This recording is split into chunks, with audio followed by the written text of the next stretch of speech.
ಕವಚಂ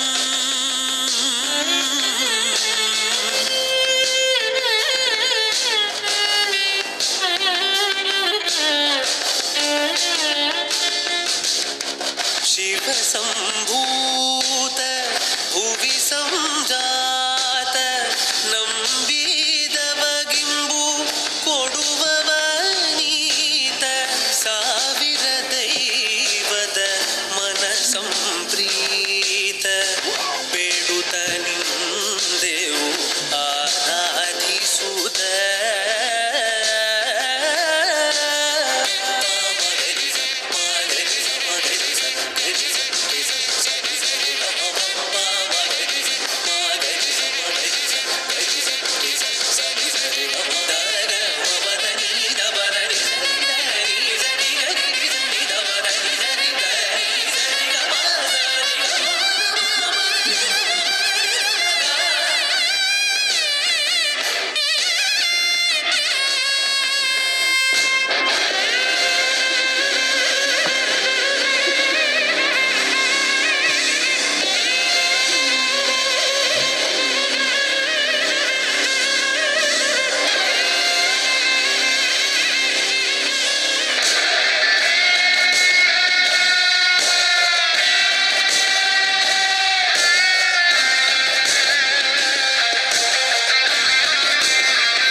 ಬೆಳಕಾಗಿಸು ಹೇ ಶಾರದೆ ದಯ ಪಾಲಿಸು ಈ ಬಾಳನು ಬೆಳಕಾಗಿಸು ನಾಳೆಗಳ ದಾರಿಯಲ್ಲಿ ನಂಬಿಕೆಯ ನೆಲೆಯಾಗಿರಿಸು ಮುನ್ನಡೆಸು ಕೈ ಹಿಡಿದು ನಾವಾಡು ಪದ ಪದದಲ್ಲೂ ಸಂಚರಿಸು ಹೂವಲ್ಲಿ ಜೇನು ಗುಡಿ ಕಟ್ಟದೇನು ನೀರಲ್ಲಿ ಮೀನು ಹಣೆ ಮುಟ್ಟದೇನು ಆ ದೈವದಾಜ್ಞೆನೇ ಎಲ್ಲಾನು ಹೇ ಶಾರದೆ ದಯ ಪಾಲಿಸು ಈ ಬಾಳನು ಬೆಳಕಾಗಿಸು ಹೇ ಶಾರದೆ. ಅಜ್ಜಿಯ ಮನೆಯಲ್ಲಿ ಪ್ರೀತಿಯಿಂದ ಹಲಸಿನ ಕಡುಬು ಶೇಮೆಲ್ಲನದು ಶಾವಿಗೆ. ಶ್ಯಾವಿಗೆ ಎಲ್ಲವೂ ಮಾಡಿಕೊಟ್ಟರು. ನನ್ನ ರಜಾ ದಿನಗಳು ಮೋಜಿನಿಂದ ತುಂಬಿತ್ತು. ವೆರಿ ಗುಡ್, ಕೂತ್ಕೋ. ಜಗದೀಶ, ನೀನೋದ? ಅವನಿಗೆ ಬಾಯಿ ಬರುದಿಲ್ಲ ಸರ್, ಮತ್ತೆ ಈಗ ಓದುದು. ಮಾತು ಬರೋದ್ರೆ ಅಂತ ಆಯ್ತಾ? ದಿನಕ್ಕಿಂತ ಅಂತ ಬರಲಿಕ್ಕೆ ಬರ್ತದೆ ಅವನಿಗೆ. ನೀನ್ ಬರೆದಿದ್ಯಾ? ಹಾ, ನೀನ್ ಬರಲಿಲ್ಲ, ನೀನು ಅವನಿಗೆ ಮಕ್ಕರ್ ಮಾಡ್ತೀಯಲ್ಲ. ಅವೆಂತ ಬರ್ದೇನು, ಓದು. ರಜೆಯಲ್ಲಿ ನನ್ನ ಗೆಳೆಯರಾದ ಸತೀಶ, ಮಮ್ಮುಟ್ಟಿ ನೊಡನೆ ಬಹಳ ಚಂದದಲ್ಲಿ ದಿನಗಳನ್ನು ಕಳೆದೆನು. ಮತ್ತು ಗೆಳೆಯರಾದ ಪ್ರವೀಣನು ಚಿನ್ನಿದಾಂಡು ಆಟವನ್ನು ಹೇಳಿಕೊಟ್ಟನು. ಇದು ನನ್ನ ರಜೆ ದಿನಗಳ ವರದಿ. ಈ ಪ್ರವೀಣ 7ನೇ ಕ್ಲಾಸ್ ಅಲ್ವನ? ಹೌದು ಸರ್, 3 ವರ್ಷದಿಂದ. ಎಂತ ಅವಸ್ಥೆ ಮಾರೆ ನಮ್ದು. ಮೊದಲ ಕ್ಲಾಸೇ ಹೊರಗೆ ಹಾಕುದಂದ್ರೆ ಇವರಿಗೆ ಮನ್ಸತ್ತು ಉಂಟ. ಹೊರಗೆ ಹಾಕಿದ್ರೇನಾ? ಇಲ್ವಾ? ನಾವೇ ಗಾಳಿ ತೋರೋಣ ಅಂತ ಹೊರಗಡೆ ಬಂದಿದ್ದೀವಿ. ಹೋಗಲ್ಲ.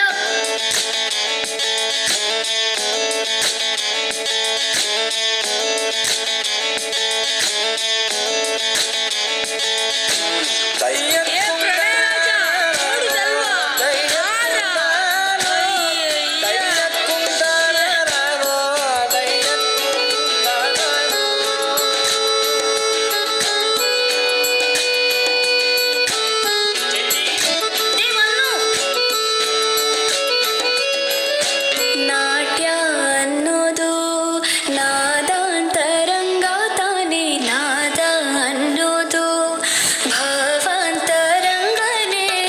ಶಿಲೆಯಿಂದ ತಾನೇ ಕಲೆಗೆ ಮತಿ, ಕಲೆಯಿಂದ ಶಿಲೆಗೆ ಕುಂಚಾರತಿ. ಪ್ರತಿಯೊಂದರಲ್ಲೂ ಅವನಾಣತಿ, ಒಲವಿಂದ ತಾನೇ ಸುಖ ಸಮ್ಮತಿ. ಈ ಲೋಕದ ರಂಗಭೂಮಿ ತಂತಾನೆ ನಡೆಯುತ್ತೆ ಸ್ವಾಮಿ. ಪಾಲಿಗೆ ಬಂದಂತ ಪಾತ್ರನ ಎಲ್ಲರೂ ಜೀವಂತಿಸಿ. ಹೇ ಶಾರದೆ ದಯ ಪಾಲಿಸು